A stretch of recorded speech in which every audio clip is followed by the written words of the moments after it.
गुरुर्ब्रह्मा गुरुर्विष्णुः गुरुर्देवो महेश्वरः गुरुः साक्षात् परं ब्रह्म तस्मै श्री गुरवे नमः तस्मै श्री गुरवे नमः तस्मै श्री गुरवे नमः।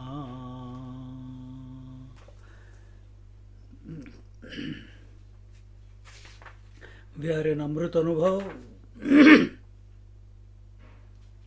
verse number 70.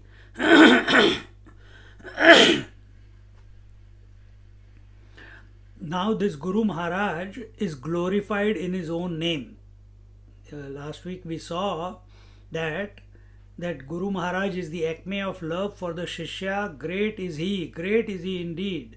From the sun's point of view, light is not other than itself. From the point of camphor, the fragrance is not other than the camphor. So their sun and the sunlight are inseparable. Sun and his potentiality, the sunlight.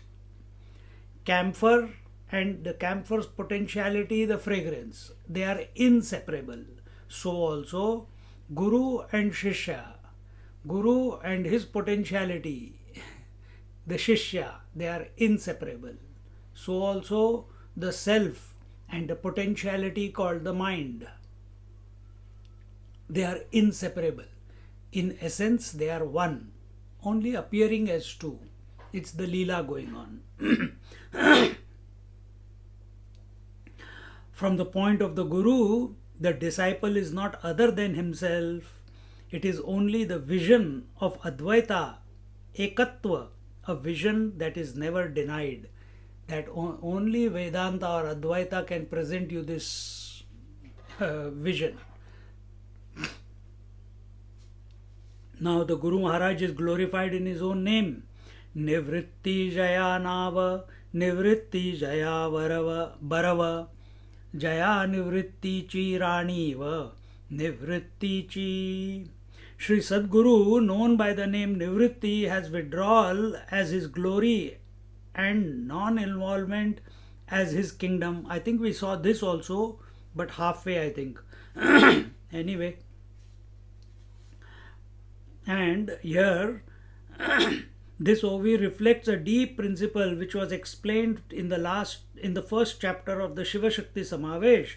There it was explained that the absolute, the Sad Vastu, pure existence, which has all the vibrant potential imaginable, is called Shiva or Chit when it is referred to with reference to the potentiality. That one Paramashiva is alone called as Shiva with reference to potentiality. The potentiality itself is called Shakti or Ananda, and it is inseparable from the Shiva. It seems to be two. Shiva and Shakti seem to be two entities, two aspects, but they are actually two aspects of the same one. Essentially they are one. Just as father and husband appear as two different personalities, but essentially they are one man. Exactly the same way. The world is manifestation of Chit and Ananda. When this Shiva and Shakti interact with each other, the world comes about. Therefore, it is the Chidananda Vilasa, Chit and Ananda Vilasa, consciousness and bliss. When they come together, existence is always. Nothing can be without existence. What is existing, and what is not is also existing, because how do you know nothingness? You see, without the substratum of existence, you cannot have existence and non-existence. At least as an idea. From existence point of view, there is nothing called non-existence. From light's point of view, there is nothing called darkness. But here, we are not only having an intellectual play in our mind, intellect, but we are being subjective. From the subjective point of view, existence and non-existence. For us, existence is only the names and forms. Non-existence is absence of names and forms, relatively speaking. See? So both are, if I am not there, how can there be both? So both are mutually, they are coexisting. But I am and I know. When I know I am, then Ananda starts expressing. Even little bit of meditation you do or satsang you attend, and for that 1.5 hour, our thoughts are continuously being directed towards the self. A great sense of uncaused bliss expresses through us. That's why we keep coming back to satsang. Imagine you, the existence, come to know you are always existing. What will be the amount of bliss that you will experience? That you are of the nature of knowledge and you are of the nature of bliss. Unnecessarily you are seeking it. And then what will happen? Then Leela will continue, phenomena will continue, but it will be without any purpose. It will be without any objective. It will be without any duality. It will be without any seeking and reaching anywhere. That is how the great masters live. For them, the world is a manifestation of Chit and Ananda, and both Chit and Ananda I am. Therefore, thus that which is Sat is itself Chit, and because of the potentiality called Ananda, and the Chit and Ananda together manifest as the total glory. I have explained that. Against the background, this background, Jnaneshwar Maharaj says, some have unmatching names which are not justified by their circumstances or character. Such is not the case with my Guru, who is called Nivritti. We have someone's name as Bhaskar, and always living gloomily.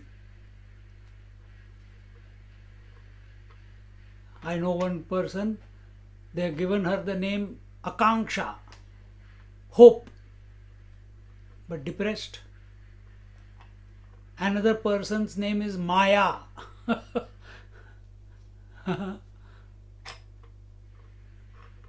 See? Another person's name, Buddhu. Buddhu, but appears to be intelligent. In India, there is, when we were in the ashram, one Swami came. His name was Gadbadananda. Gadbadananda. Swami Gadbadananda. हाँ? लोगों ने दे दिया होगा. Some people give Shirdi Sai Baba because of the place they gave him the name Shirdi. Some people, he did not give himself the name Shirdi Baba. Akkalkot Swami did not give himself the name Akkalkot Swami. People gave him the name. That Swami living in the Akkalkot Swami. That Swami who is a devotee of Ganesha, Gajanan Maharaj. See? And many times it is seen that people are living contrary to their name. But so is not the case with my Guru Maharaj. His name is Nivritti and his disposition is that of Nivritti, withdrawal, dispassion, udasinata, indifference towards the whole world. It is not a mere name in his case, because his glory is his total withdrawal, Nivritti, in spite of the fact that he is the substratum of the total world of names and forms. Even though he is transcendental to the name and form, Nama Roop, he continues, the glory continues, the entire world of phenomena is his glory alone. See, this world is defined as Asti Bhati Priya Nama Roop. These are the 5 aspects of this world. The world is, I know this is the world, Asti Bhati Priya, I like this world, and this world is names and forms. So when it comes to exist, first Asti Bhati Priya, the Asti Bhati Priya, the likability, which is not other than the joy or the that you experience. So that is the aspect of the Paramatma or the Atma, and Nama Roop is the aspect of the world. So world cannot just be Nama Roop. Existence has to be there. And in that world I am also there and I am conscious. And I like that object. So the bliss also part and joy part is also there.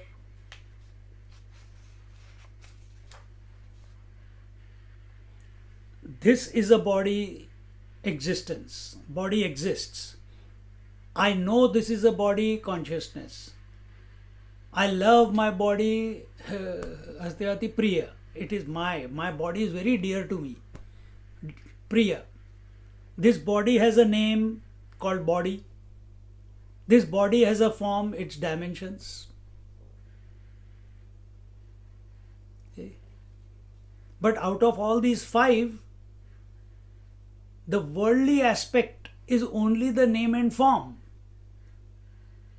Asti Bhati Priya, the isness, the knowingness, and the likability. That is the aspect of the spirit. Those who have recognized, for them the whole world of phenomena is only a glory. Then there is nothing to achieve and nothing to run away from. There is fearlessness in their disposition, because the world cannot sway their abidance in themselves. We, at a drop of a hat, we get disturbed by the world, disturbed by corona, disturbed by wars, disturbed by hunger, disturbed by not going to bed and not getting the sleep.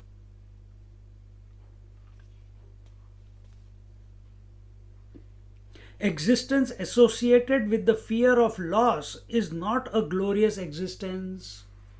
Therefore, the substratum that we are, the foundation of this whole phenomena that we are, or that the Nivritti Nath is, Nivritti Maharaj, he is not disturbed by the loss of the names and forms or the appearance of the names and forms. Now apply it to yourself. If you start losing memory, should you be disturbed? No. You will be disturbed when your disposition is that I am the mind. But if your disposition is that I am the spirit, I am the Atma, I am the untouched one, I am the eternal existence, at least start believing it, even if not experiencing at the moment. Once you become convinced, at least intellectually, then the loss of memory of the past will not affect us. See? So who are Mahatmas? Who are not disturbed by the loss. They do not have the fear.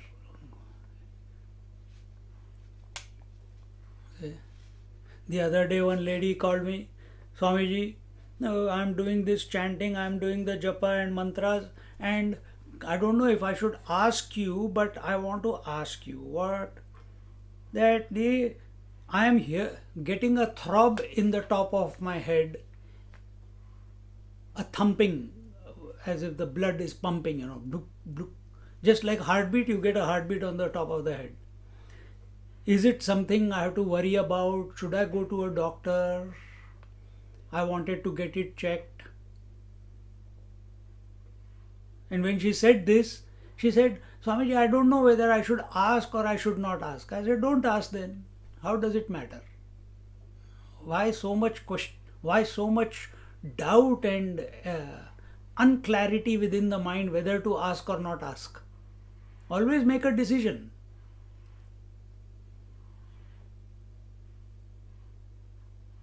See? Fear of the throb in the top of your head.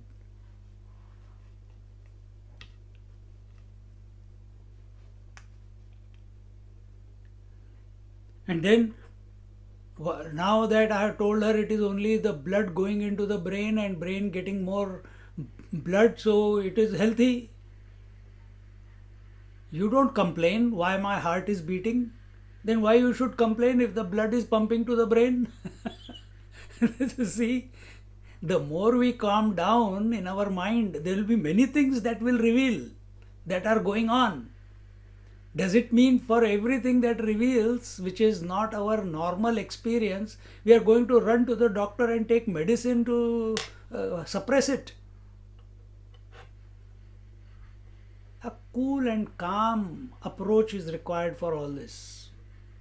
And same way, existence associated with fear of loss is not a glorious existence.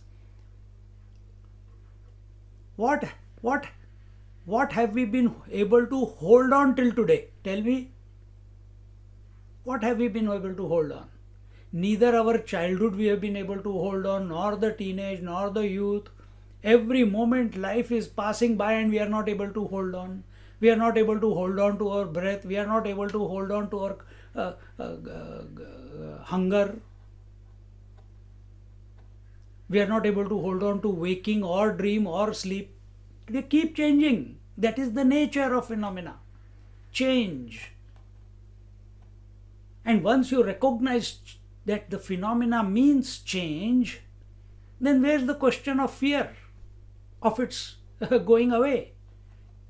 Only that which you are extremely attached to, there the fear of loss comes. Where you have put all your eggs in that basket, that I am the body. Then the fear with regards to the body, that if this body goes away, if my memory goes away, if my health goes away, if my wife goes away, if my husband goes away, if my children go away. Fear, fear, fear, fear, fear, fear, fear. Self-inflicted fear because of our wrong conclusions of life. But you take a chill pill and look at it. Nothing in life you have been able to hold on to. And once you recognize that nothing, as much as you may try, you cannot hold on to anything in life, fear goes away.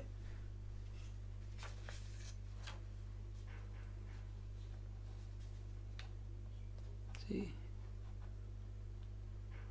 Now you are understanding all this. Now we have to live it like that. Live like that, day in and day out. in and through every moment of our life. We have to live with this disposition and catch yourself where you are living contrary to this conclusion and correct yourself. Existence associated with the fear of loss is not a glorious existence.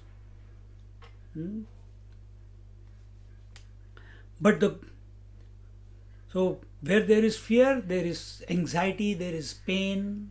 That's not glorious. Glorious is a life of abundance, love, compassion, empathy, taking everything, including everything as in the definition of I,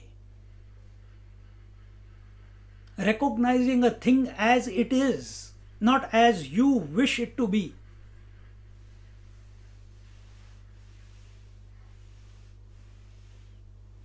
But the Guru Maharaj has no fear that the world would disappear if he withdraws from it. He has no fear.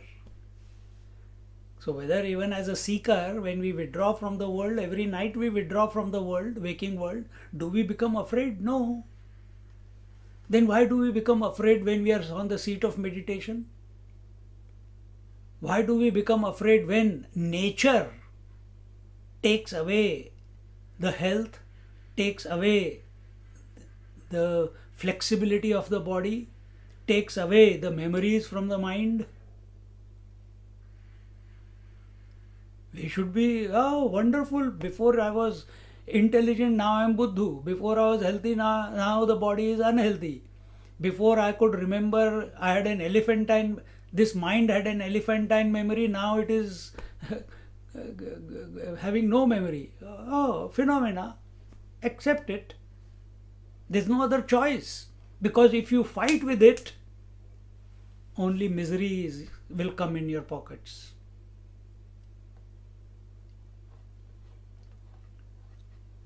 He can manifest as the plurality as well as absorb the total plurality at his own free will and in total independence. Only he who is transcendental to the appearance and disappearance, to the appearance of the world and the disappearance of the world, to the appearance of the health and disappearance of the health, to the appearance of the life and disappearance of life, appearance of memory and disappearance of memory, appearance of understanding and disappearance of understanding. This is how our faculties function. He who has accepted himself as the transcendental one, as the substratum, he at a moment's notice, he is able to withdraw from the world, and at a moment's notice, he is able to be in the world.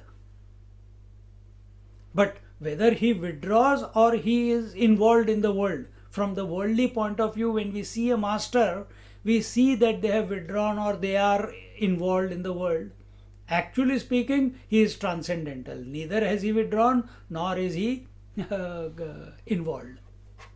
He is ever established in his essential nature. But it appears so. It appears so. Because we are looking at him with the eyes of ignorance. We say the sun has appeared in the morning today and in the evening it disappears. But sun doesn't appear, neither he disappears. It's so the phenomena. Sun ever remains in one place. So is our nature.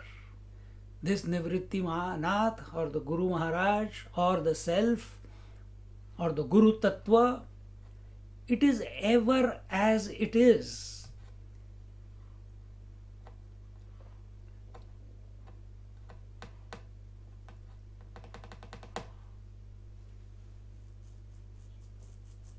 It alone, without losing the Advaita, non-dual principle that its nature is, Just like Paramashiva, without losing the Paramashivatva, expresses as Shiva Parvati. But because Shiva Parvati are expressing, now there is nothing called Paramashiva, that is not the conclusion. Space, without losing its spaceness, allows the expression of air, fire, water and earth. The gold, without losing its goldness, allows the phenomena of ornaments to express. The water, without losing its being water, allows the phenomena of ocean and waves. So also the self, the Guru Sattva, without losing its oneness, allows the appearance of plurality and the disappearance of plurality. Except now, observe this as I am speaking, observe this in your life at this moment. Then it is a glory. Where we are running after the world to achieve something from the world, to gain something from the world, to run away from the world, out of hatred, dislike, discomfort. When we are running towards or running away, then it is and getting disturbed on account of that, then we are individual. Tattva supporting the plurality, the appearance and disappearance of the plurality, manifestation or unmanifestation of the plurality, the Guru Tattva, the Atma Tattva, it remains undisturbed. It remains as it is. Purnamada Purnamidam. It's ever complete. Just as the water is ever complete in spite of the appearance of zillions of waves. It has not become, the waters have not become less. And when imagine if all the waves have gone back to the waters, then waters have not become more. Water continues to be water. Then observe, if the husband is appearing out of the man or disappearing back into the man, man should remain as man. But we forget that we are man when we are a husband. We take on the hat of the husband. We take on the hat of the father or brother or employee or whatever. Maintain that position. Allow the roles to happen. They are happening anyway. Whether you like it or not, if wife comes in front of you, husband will come out. Brother will not come out of the man. It's the phenomena.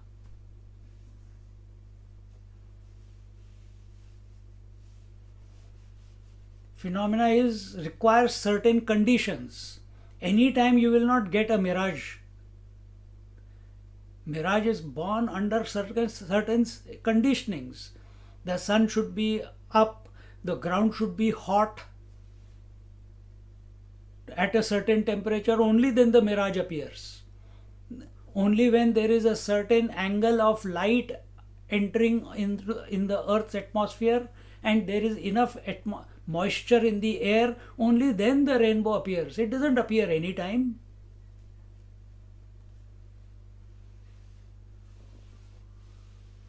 Exactly the same way, phenomena is happening.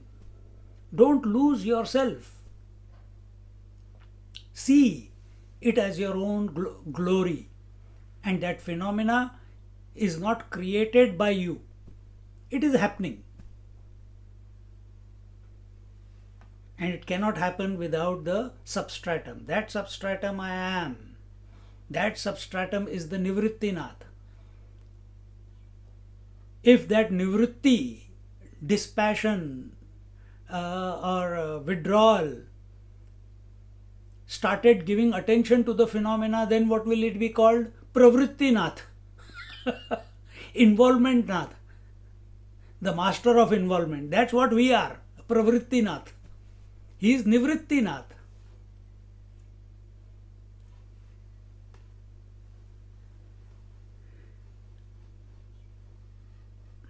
This withdrawal, nivritti, from the world of names and forms is his glory.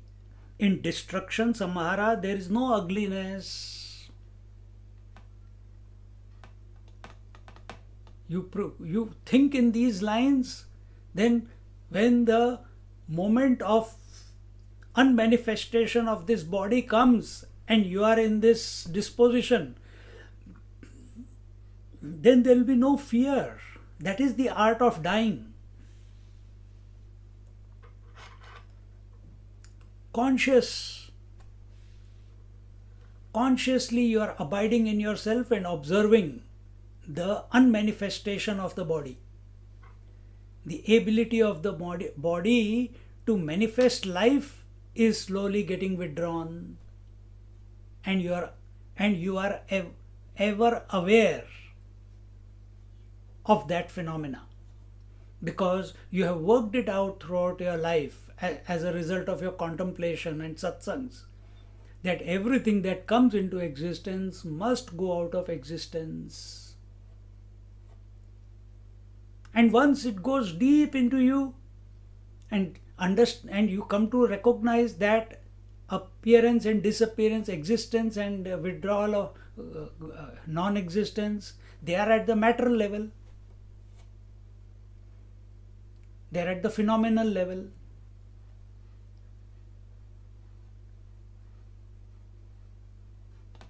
And that phenomena is my glory, because how do you recognize phenomena? Only through mind, as thoughts. Individuality precipitates when we get identified with those thoughts. Who is a master? Who is, in spite of the thoughts, he is abiding in his own essential nature. He has recognized that the appearance and disappearance of thoughts, whether that thought is called waking, dream or sleep, whether that thought is called involvement and withdrawal, whether that thought is called health and disease, whether that thought is called young and old, it's all his glory. See how wonderful these thoughts are. So therefore, at the time of samhara, because the Guru Maharaj, Nivritti Maharaj, this withdrawal, Nivritti, from the world of names and forms is his glory. So involvement is also his glory, withdrawal is also his glory.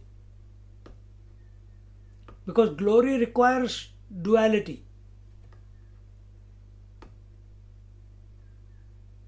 In abidance there is no duality. In the self there is no duality. In the water there is no duality of ocean and wave. In the space there is no duality of in and out. In the ornament there is no duality of or plurality of name and form. Similarly, in the spirit that we are, the Atma that we are, there is no duality in Atma.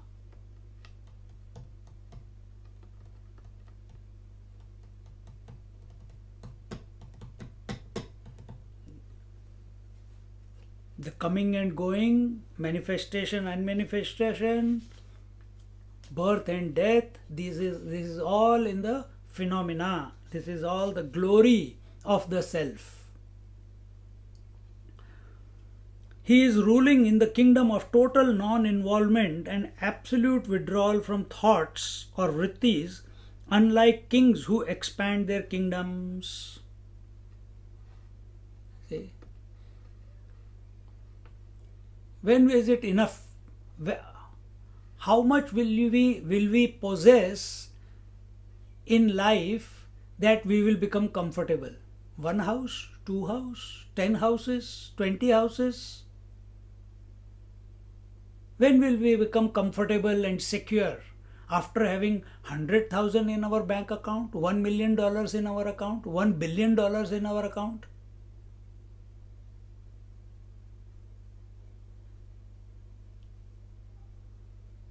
When will we become satisfied and content?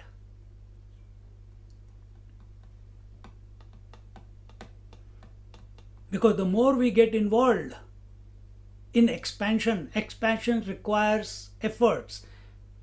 Efforts is activity. Activity will keep you in the low loop of the world. Simple conclusion. So many times we have repeated it. Is there any other way of expansion? Yes.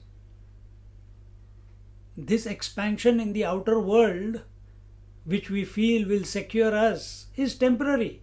At any given moment, it can be all taken away by you. Houses can burn down, stock market can crash, the banks can go bust. Then what? Back to zero?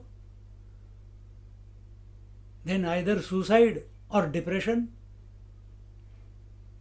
But is there a way that without putting any efforts I can expand? Yes.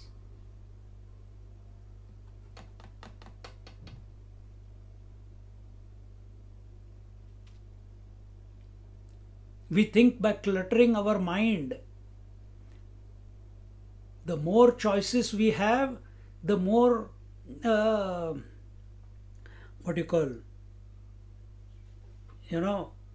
like you people, when you invest, you have got growth portfolio, balanced portfolio, or cash portfolio. Huh? Or aggressive portfolio also are there, I think. So what is your portfolio of life? How much is, when will you call it enough? When our attention is on the self, when we are abiding in the self, we are fully expanded. Because self is Purnam. Self is complete. No amount of our acquisition of the world and expansion of our kingdom in the world, like China is doing right now to us and other countries, no amount of expansion is ever going to give us the satisfaction. That urge to expand is greed, and greed has got no limits. It never satisfies. Whereas Mahatma, he is the master of all the kings. How come? Whether there is plenty or there is nothing, he is content.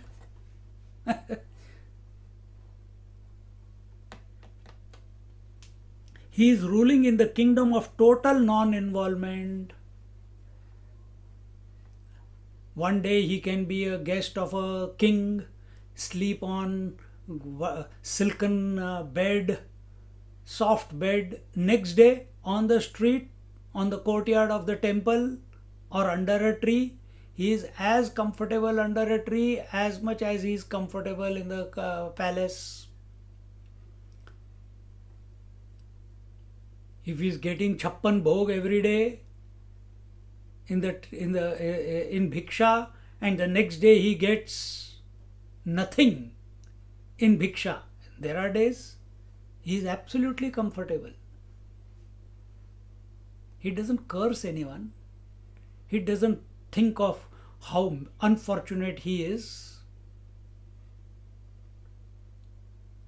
The smile doesn't leave his lips. The sparkle doesn't go from his eyes just because the bhiksha has not been received, or because the silken bed is not there. Therefore, never get used to anything in life. Neither your house, nor your relations, nor your possessions. Always feel that it is the Lord's. It is the Lord's manifestation. He gave it, He can take it anytime. You remain unclutched from everything.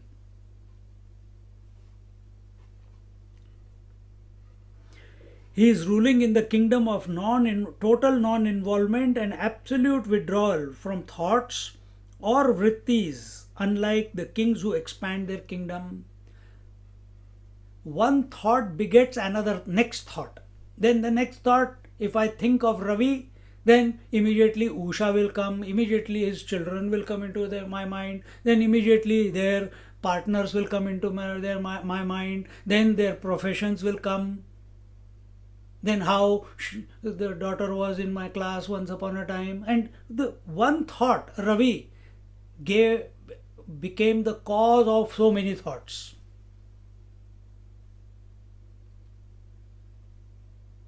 Who is the Nivritti Nath? Who does not, here it says, absolute withdrawal from the thoughts itself. But can we stop the thoughts? No. It is told withdrawal from the thoughts. Just like your mind is withdrawn from the thoughts of all the objects in the room at this moment while you are listening to me. When you are sitting in meditation or you are moving around, if your attention is on the action that is taking place, then you are not available to anyone.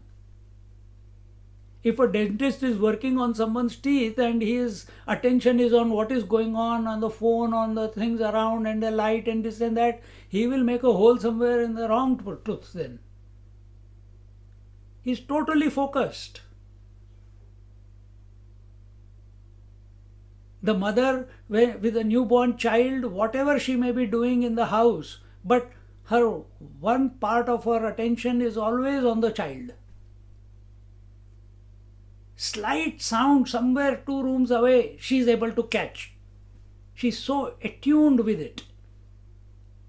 When we are in tune with ourselves, with the conscious principle that we are, with the Atma that we are, contemplating in this manner, then whether thoughts come, because mind's job is to have thoughts or no thoughts, that is the phenomena. Senses' job is to illuminate the stimuli or not illuminate the stimuli. That is the phenomena that is expressing. But this fellow, this seeker, who is, or this nivritti, when we invoke it within us, this withdrawal, when we are completely in tune with the conscious principle, then there is absolute withdrawal, whether there is appearance of thoughts or non-appearance of thoughts. It does not sway the Atma, does not sway the conscious principle. If thoughts are able to sway the conscious principle, then we become Jiva. When we are unaffected by the presence and disappearance of the thoughts, we are Atma, we are the witness, eternal witness. When we are taking waking to be real and dream to be imagination and sleep as ignorance, then we are given too much importance to the waking. But when so many times we remind you that, oh, you who experienced the waking dream and deep sleep yesterday, that time for that moment you take the position which is unclutched from waking dream and deep sleep, because that is your natural state. That is nivritti. For that flash of a moment, how to make it a permanent state of disposition throughout your always, and you have to work on it. I can't do it for you. No teacher can do it for you. No God can do it for you. I can't feed you if you are not ready to eat. I can't make you think if you are not ready to think. No teacher can make the student accept if the student is not ready to accept.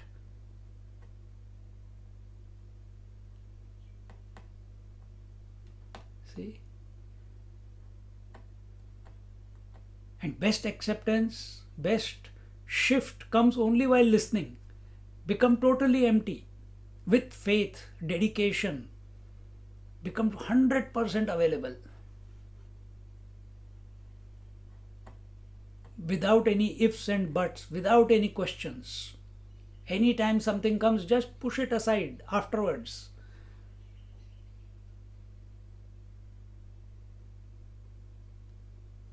Don't even push it aside, because then you are giving it value. You be focused on being available.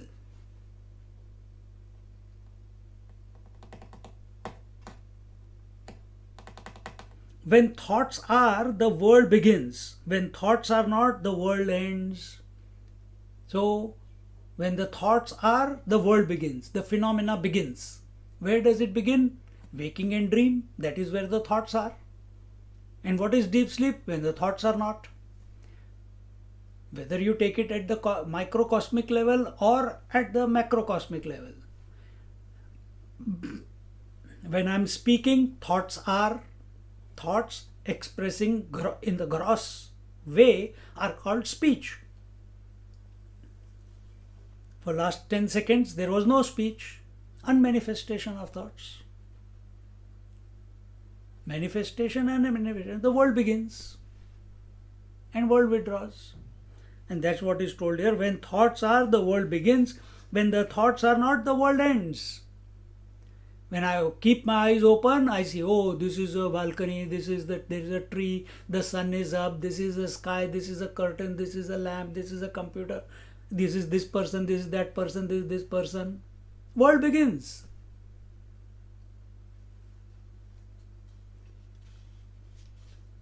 And if I withdraw from the thoughts, when the thoughts withdraw from the world, when will they withdraw? When the thoughts are contemplating on the conscious principle, then they will withdraw. Just like the thoughts withdraw when the thoughts are thinking about sleep, then all other thoughts withdraw. Of their own accord, you don't have to withdraw them. You don't have to push them away. Same way,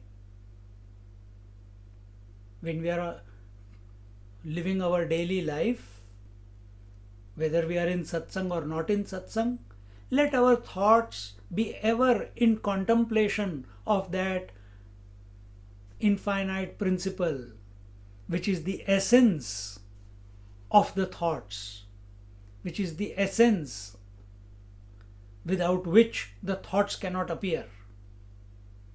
When you are caught up in that contemplation, automatically the rest of the thoughts will automatically withdraw.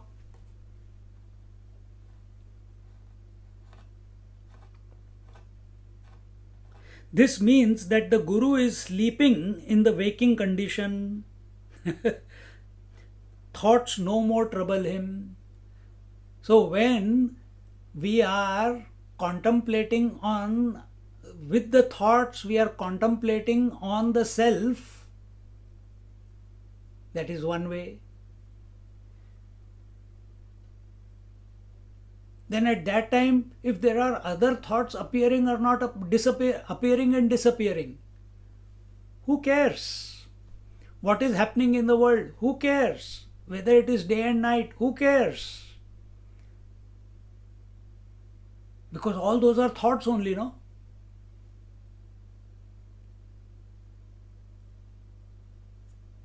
You are in a satsang right now, and if there is a rumbling in your stomach of hunger, but you are involved in a satsang,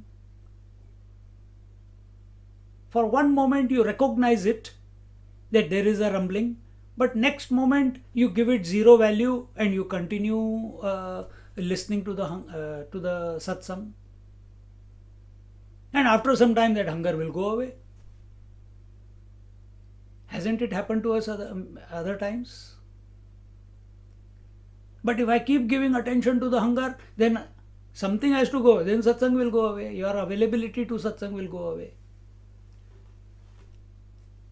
If you keep thinking about the world instead of thinking about sleep, then sleep will never come. So here it is told, when thoughts are, the world begins. When the thoughts are not, the world ends. This means that the Guru is sleeping in the waking condition. Who is a yogi? Who sleeps when the whole world is awake. This is what is told here. When the whole world, that is you, me and everyone, we are awake to the names and forms, the yogi also is living in the waking, but he is asleep to the waking. He is asleep to the names and forms in the waking. This is what it means. Because we are running after the names and forms.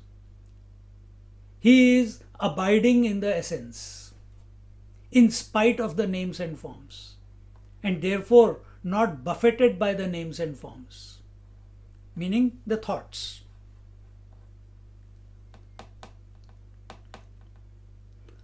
Thoughts no more trouble him. What is his kingdom? The total withdrawal from the affairs of duality and dualism is his kingdom.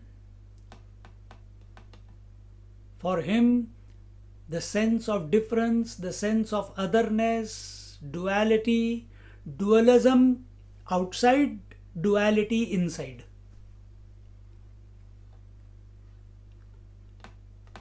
It no longer is able to entice and invoke a response out of him.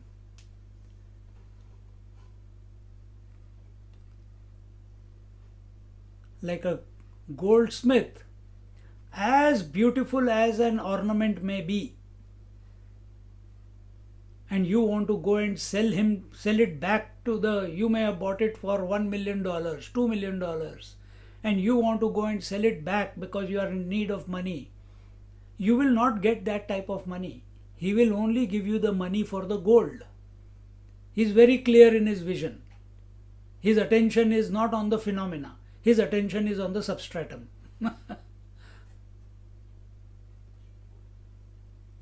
Where is our attention? Begin slowly. Is it on the man or the woman or on the roles that you are playing?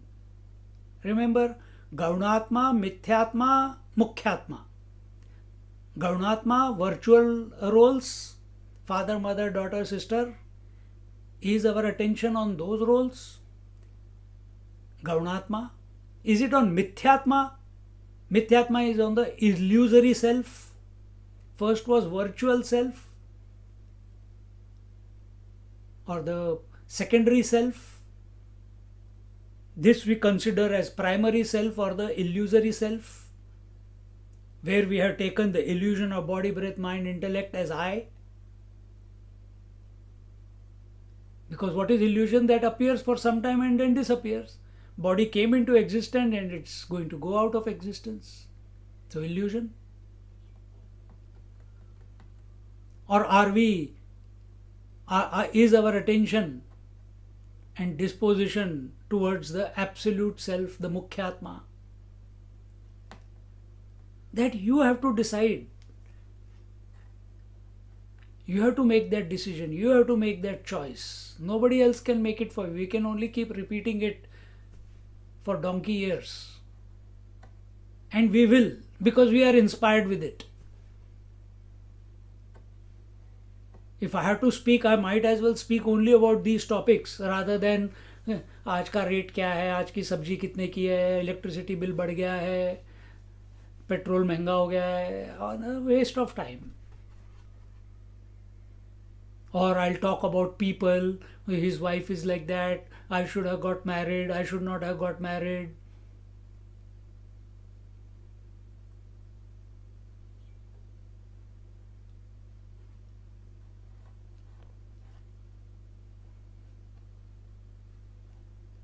When you meet people, what are your discussions? How are your children? My children are like this. How are your children? Your children are like this. I had these difficulties. I had now by God's grace, this is happening, that happening. What will we talk about as sannyasi? Maximum time I speak is when I am in the satsang. Other time I sit quietly in my room. So whether if you have to speak about these topics, and those who have do come to talk to me or phone me, initially we hi hui, and afterwards very quickly the topic changes to Adhyatma. Very quickly. It doesn't take much long. I'm not doing it intentionally. It happens.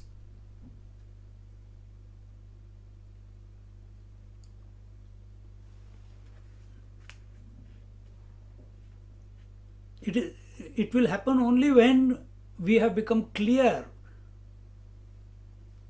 what we want to appreciate in our life. Is it the Atmic self, or is it the relations and possessions?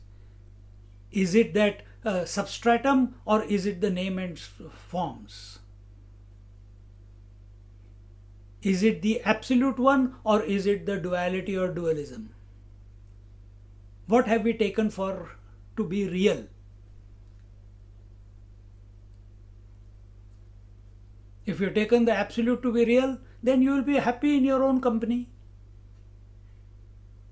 If you've taken the world to be the plurality to be real, then you cannot live without interacting with people, without association.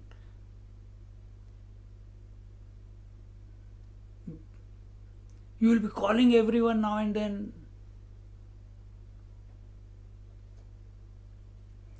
Today's children determine their self-worth by the number of likes that they get on their Facebook account. Are we like that? Have we given our power away to the phenomena? Then we are an individual. And as the absolute, we see the phenomena as our own glory.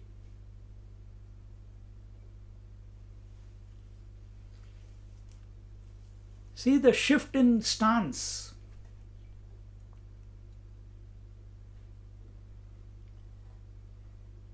If a bouncer is coming and you want to hit a six, you have to move forward in the pitch. You can't be standing near the wickets. If a spin is coming, then you have to stand close to wickets, because it can turn any way.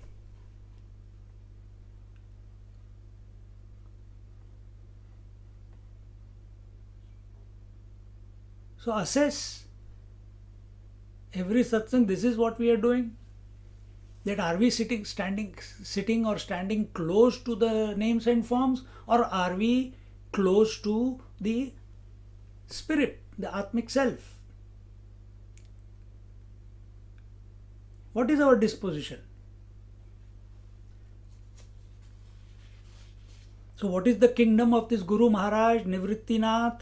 His kingdom is total withdrawal from the affairs of duality and dualism. In other words, for the people, or I should say, forget the people, from his disposition, there is no duality or dualism, because he sees everything as the self and self alone. Every individual has pravritti either towards objects of desire or against them, resulting in his seeking or rejecting them respectively. This we are talking about a normal human being. Normal means abnormal human being. And what is his disposition? He keeps dividing the world into likes and dislikes. I like this person, I like this object, or I dislike this person, I dislike this object. And we are moving. Some of you are listening to this satsang, some of you will like it, and afterwards will phone and tell me or send me an SMS. Some of you, you will never come back to the satsang because, oh, this is too much. I did not understand. I don't know what is he going on about. Gaunatma, Mithyatma, Mukhyatma. I am there. What else is there? How can I be three? And it becomes too much for them, because whatever the reason, we are not going to get into that.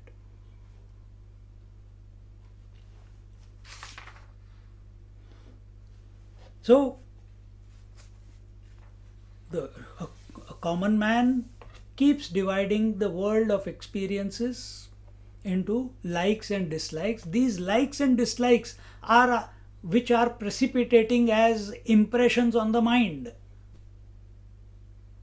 Stop dividing the world into likes and dislikes. There is no precipitation. Very quickly the purification will happen in the mind.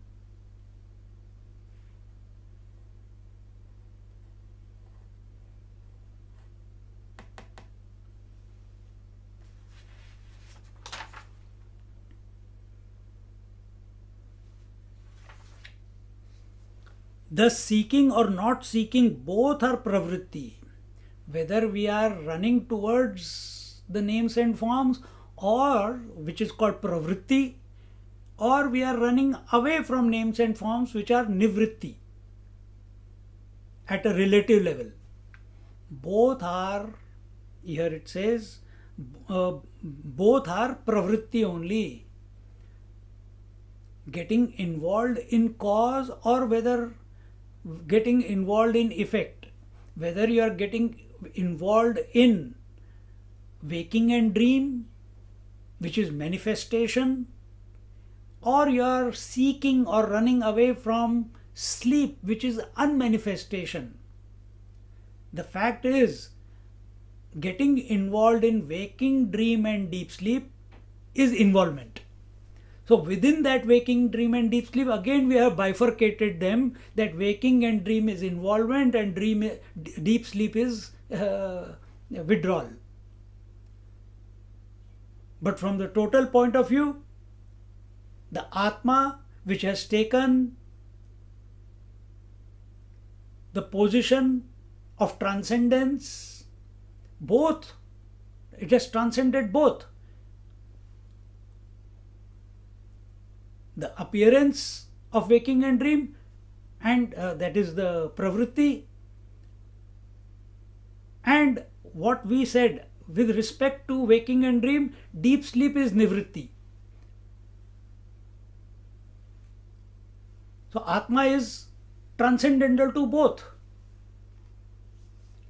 But for individual who is involved in the three, then see the words we are using. He is involved in the three, waking, dream and deep sleep. It is called pravritti then, because we are taken them to be real. Temporarily we are withdrawing from waking, temporarily withdrawing from dream, temporarily withdrawing from sleep. But it's only temporary. Atma is not withdrawing, Atma is transcendental. Individual is temporary withdrawing, temporary involved. But actually speaking, he is involved in all the three, manifestation and unmanifestation. So he is involved in unmanifestation also, and he is involved in manifestation also. So that is called as pravritti. This is the nature of the affairs of duality, which a common man is unable to sort it out. He is happy with the temporary withdrawal, which is called sleep. We are talking about total withdrawal, and then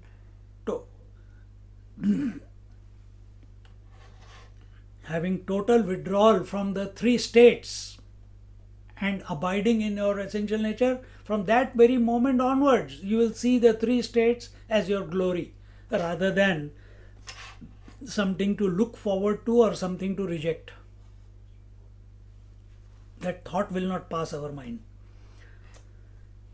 To the ocean, the presence or absence of waves makes no difference. He is in equipoise. This knowledge that I am one without a second I am, Satyam Jnanam Anantam Brahma, this is my Guru Nivritti Natha. He is trying to explain the Guru. Who can explain the disposition of the Guru? Only one who knows what the Guru Tattva is. So through all these verses we see what Jnaneshwar Maharaj is telling, he knows, only then he is able to tell. He has experienced. He is also abiding in that same pristine, transcendental, one without a second disposition, which is complete, which is Satyam Jnanam Anantam.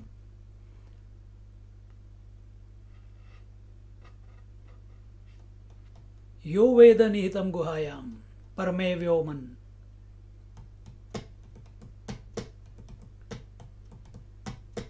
And nowhere till now he has ever said that I know. That I know my Guru. That I know the self. Nowhere he has said I know the self. He is only referring to the self as the Guru Maharaj. And attempting to explain what he has understood about the Guru Maharaj. See the approach. So no ego is born. Because the moment I say I am the self, immediately it can, if we are not realized and we say I am the self, then ego.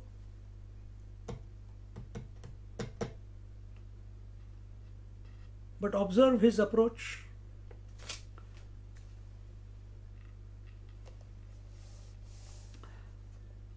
This Guru is called Nivritti because he is established in oneness. How? Vachuni pravritti virodhe ka nivritti cheni bodhe anize teshat vade nivritti nave. Sri Nivrittinath Ji is not opposed to pravritti, that is the manifest world of opposites, but is the pure one who is beyond any vritti, that is thought of duality. Understand, when we are saying this, this is our natural position. By essence, everyone is exactly what this verse is talking. The Guru Tattva, that is our essence. The Atma Tattva, that is our essence, is alone called here as Nivrittinath Ji. Is not opposed to pravritti. That self is not opposed to pravritti. Where is pravritti, nivritti? As a dual concept, only in the mind. Self is not opposed to the mind. Sun is not opposed to the phenomena of day and night. Sun is not opposed to the phenomena of sunrise and sunset.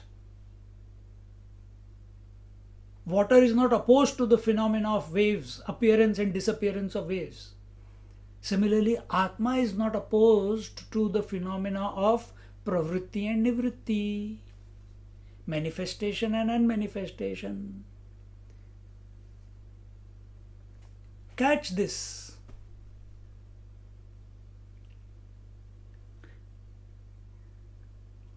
Nivrittinath Ji is not opposed to pravritti, that is the manifest world of opposites, but is the pure one who is beyond any vrittis. Involvement and withdrawal, pravritti and nivritti, are mere thoughts. Where are these thoughts appearing? Where are these ideas or concepts appearing of involvement and withdrawal? How do you know there is involvement and withdrawal? How do you know involvement is in the world is called involvement and withdrawal from the world is names and form is called withdrawal? Only in your mind. How do you know it? By way of thoughts. So involvement and withdrawal, pravritti and nivritti, happen only in the mind. Who is illuminating that? In whose light this phenomena of appearance and disappearance? In whose light the day and night are happening on the earth? The sun, the unchanging one. In whose light the appearance and disappearance of involvement and withdrawal is happening? In the light of the self. That self is Nivrittinath, the non-dual principle, transcendental to all the thoughts.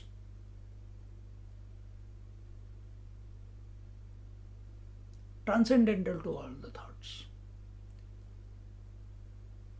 Transcendental to manifestation of thoughts and transcendental to non-manifestation of thoughts. He is not disturbed. Who is not disturbed? I am not disturbed.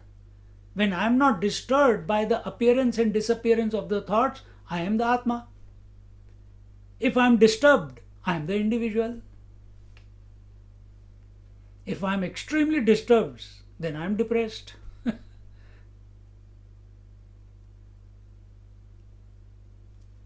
See? Simple. We cannot stop the appearance of thoughts. It's a phenomena. Then while the phenomena is going on, when is it going on? Even right now it is going on.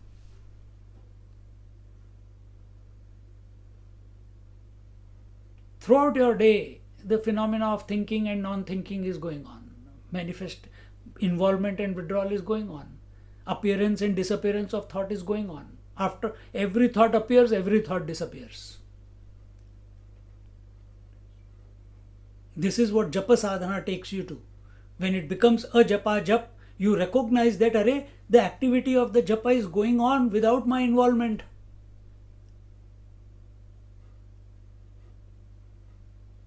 It's a very healthy state. When will we come to realize that this whole phenomena of thinking is happening? Not that I am thinking. That stupid conclusion. Thinking is happening. So if thinking is happening, then let it happen. I will be with myself. Why should I get involved? And if I do, masters are seen to be thinking, seem to be speaking. But when they think and they speak, they don't consider that faculty as separate to the self. It is spontaneous. It's as spontaneous as us standing in front of the mirror. That very moment the reflection comes about. They see the thought as a reflection, as the self alone manifesting there.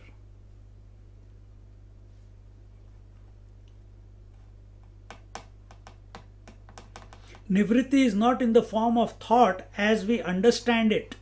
When reading any scriptural text, if thoughts are allowed to flow naturally, one thought leads to the next in an effortless manner, but once thought is superimposed on text, then contradictions arise. Many times you must have noticed that when we are speaking, when we are taking a particular text, we have not read, we are only reading what the thought is. And when we come to the next verse, sometimes as a result of natural consequence of the thought that we were contemplating on, it leads to the next thought which is already presented, but we have not been aware of that next verse. It happened in Vivek Chudamani, it happens here also. It happens when you are listening in your mind, you are listening and suddenly you know what the next sentence is going to be.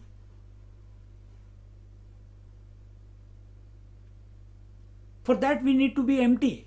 You must have seen many times we say that, that I'm explaining something in a verse, and when I come to the next verse, I say, it's the result of natural consequence. My mind automatically went in that direction. And when I read the text, then I realize, that was the verse. I've already explained without reading the verse. Natural.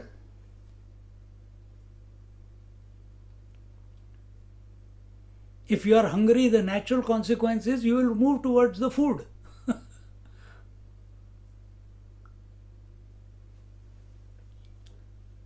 So when we are in tune, here Jnaneshwar Maharaj is saying Nivritti is not in the form of thought as we understand it. When reading any scriptural text, if thoughts are allowed to flow naturally,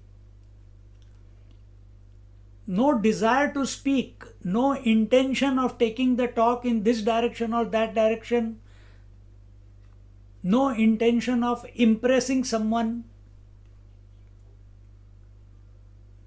no intention of bringing or stamping your individuality on the verses that we are expounding upon. When all these things are eroded from our mind, we are just there to enjoy the commentary of Jnaneshwar Maharaj, become available to it, then we are in the natural and subjective at the same time. And subjective, then it's naturally flowing. And this was so evident in Vivek Chudamani, in Bhagavad Gita.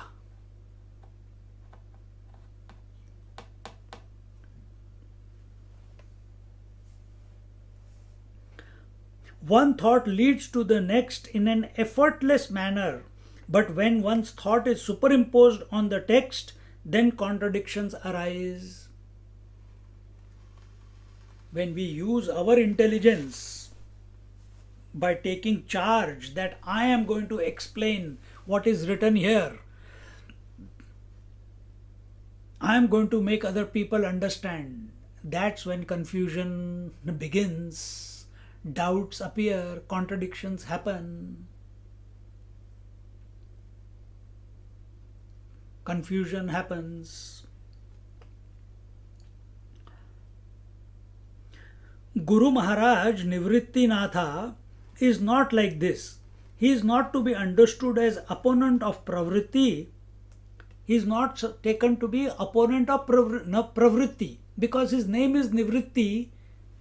So people will say, oh, he is against involvement. No. Tyage naike amritatva manashu. Only by tyag, only by withdrawal, immortality is possible. Because withdrawal from the phenomena. In the Bhagavad Gita, Lord Krishna says how it is essential to discover the freedom that can be exercised in the participation or withdrawal from the world. And this is your natural disposition. All you have to do is be aware of it. Shift your attention and be aware. Shift your attention not to the withdrawal and not to the involvement. Shift your attention to the substratum in whose presence the involvement and withdrawal are happening. Today's meditation was this. Eyes continue to be eyes whether forms appear or don't appear. Ears continue to be ears in spite of sounds or no sounds. And so also all other senses. Mind continues to be mind, manifest or unmanifest. When do we call mind manifest? When there are thoughts. When there are no thoughts, we call it unmanifest mind. So mind is also not disturbed, whether there are thoughts or no thoughts. Every moment a thought is appearing, every moment a thought is disappearing. Mind continues to be mind. So also Atma continues to be Atma in spite of waking coming and going, dream coming and going, deep sleep coming and going, appearance of waking and dream, withdrawal of waking and dream called sleep. The phenomena is going on. Nobody is initiating it. Nobody is pushing, now do this, now waking, come on, start. No. Every morning you automatically wake up. Every night automatically the sleep comes.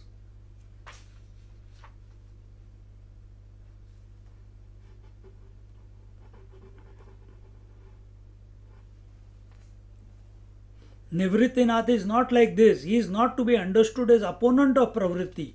In the Bhagavad Gita, Lord Krishna says how it is essential to discover the freedom. When you take this position which is independent of pravritti and nivritti, independent of involvement and withdrawal, then you are free. This is the samatva state. This is the equanimity that is talked about. Discover the freedom that can be exercised in the participation or withdrawal from the world. See?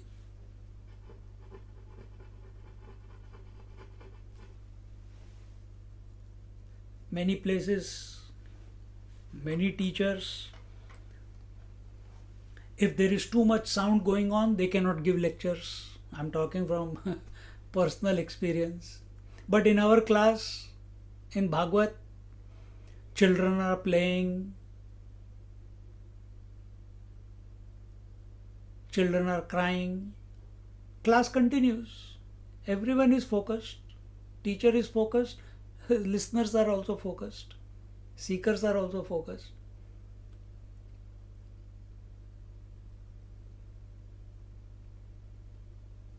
See?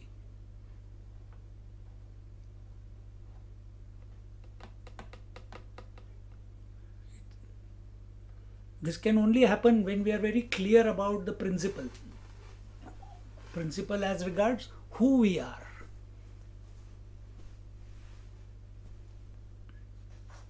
A person is one with the truth only when the free will of his existence is not compromised. One is truly free when his free will to be involved or to withdraw is not compromised.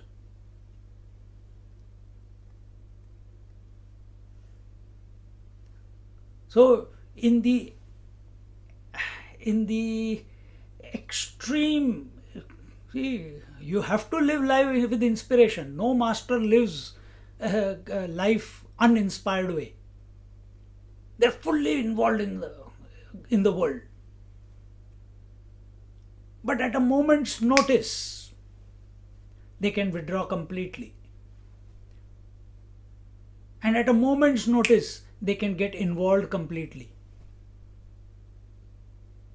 But for us, when we are involved, we want to continue. We can't think of withdrawal. And when we are withdrawn, we don't want to think of involvement. When we are sleeping, we don't want to think of waking up. Keep rolling in the bed for some time. And when we are awake, we don't want to sleep. Like those small kids. They want to play and play and play and play and play and play and play. They try to push the sleep away as not the young ones, maybe 3-4-year-old, that they don't want to miss out on anything. So here he says that when the free will of his existence is not compromised,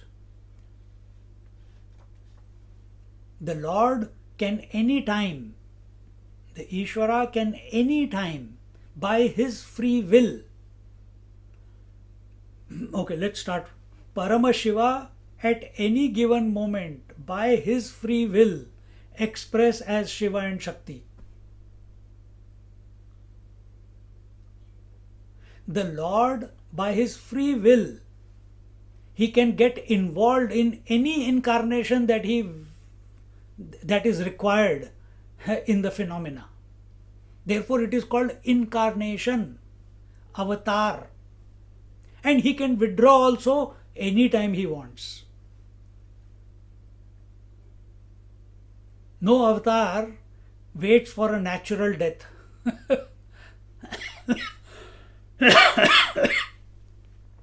No avatar waits for a natural death.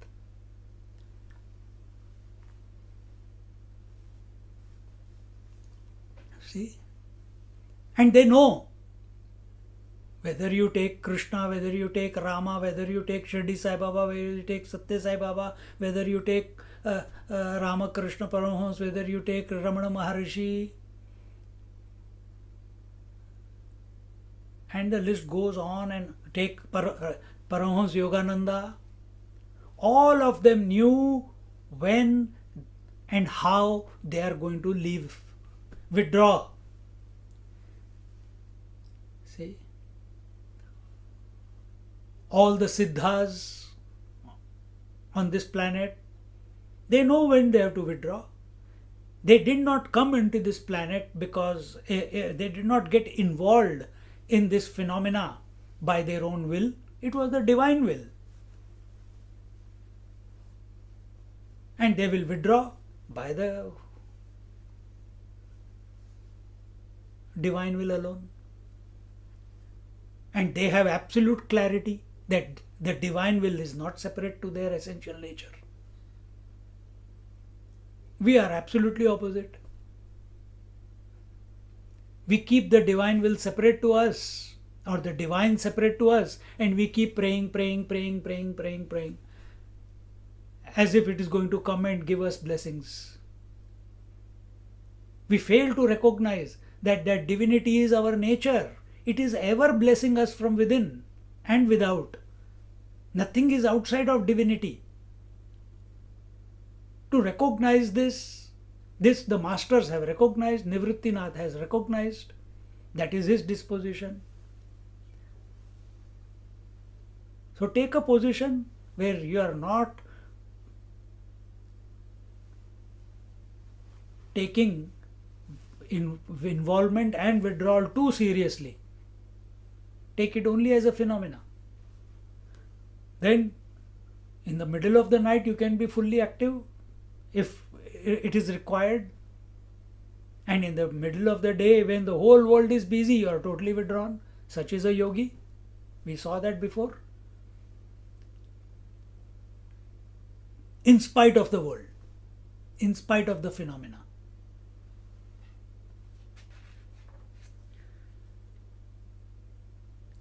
The Guru Maharaj is neither an opponent to manifestation, nor has he any preference for the absorption of manifestation. So he is not against manifestation or unmanifestation, no likes or dislikes. Nivritti means he from whom vritti or the pairs of opposites have totally gone away, and hence he is free from them. So vritti, how does vritti appear?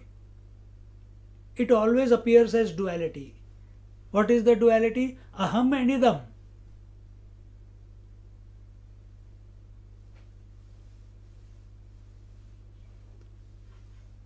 Aham and idam. Two. He who has gone beyond the idam vritti and aham vritti. First he goes beyond aham vritti. The diet of the aham vritti is the idam vritti. When he takes him on a slimming course, initially the eye becomes thinner and thinner and thinner and thinner. Why? No food of idam, thatness, objectivity. But it is still, I is still there as a thought. I am is still there. It is not involved in anything else, but the I thought is still there. Then in that, then when we come, when enough, we can't completely starve, because then if we completely starve, we will not be able to contemplate in the right direction. So we starve it a bit, and then we make this I to think it is Aham Brahmasmi, I am the self. So that much energy must be still there. That I am the self. Then the I starts thinking, if I am the self, then why am I thinking? then that thought of the I also drops away. The self remains, but the thought of the self as I, that drops away. So now what has happened? The idam vritti has gone and the aham vritti, which is the I thought, the thought aspect of the I has gone, but I remains. That I which is without a thought is Atma, is the infinite one, is Nivrittinath, is divinity.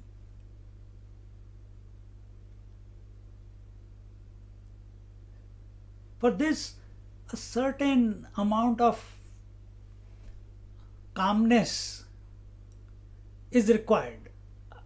Only in a calm mind this understanding will click. If too much agitation, oh, I did not understand, oh, what did he say, oh, what that happened, what is this aham vritti and idam vritti, I don't know these terms and this and that, you get caught up in that.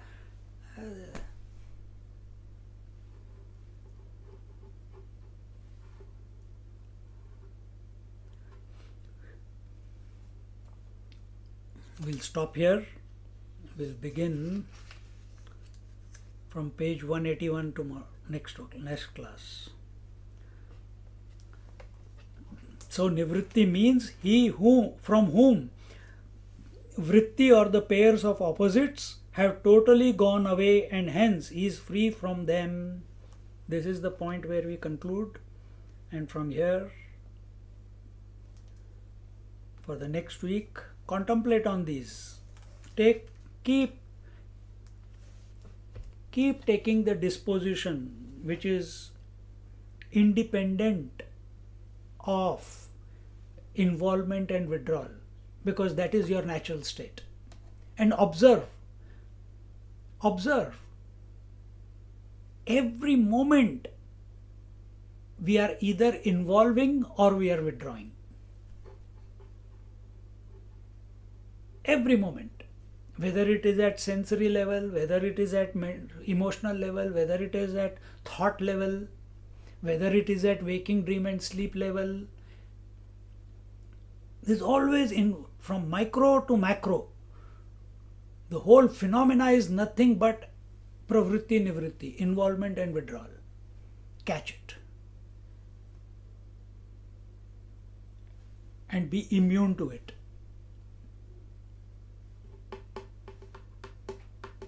Then automatically, if you remain undisturbed by the phenomena for some time, automatically the next disposition will be, who is this? The one who is observing the phenomena.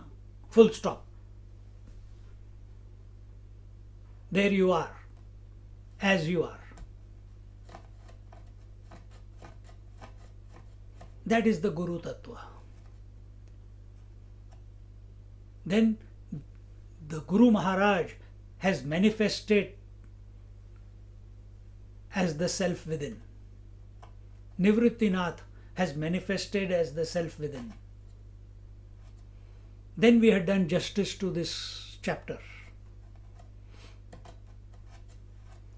Om Purnamada Purnamidam Purnat Purnamudachyate Purnasya Purnamadaya Purnamevavashishyate. Om Shanti Shanti Shanti. Harihi Om. Shri Gurubhyo Namaha. Harihi Om. Just sit in silence for a moment.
Hariom.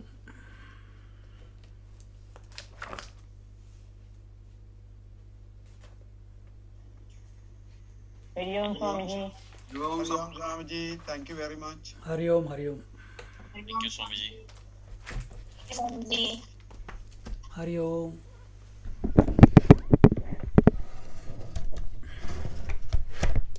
Hariom, Swamiji. Hariom Prabhu. Thank you Swami ji. Hariom. Hariom.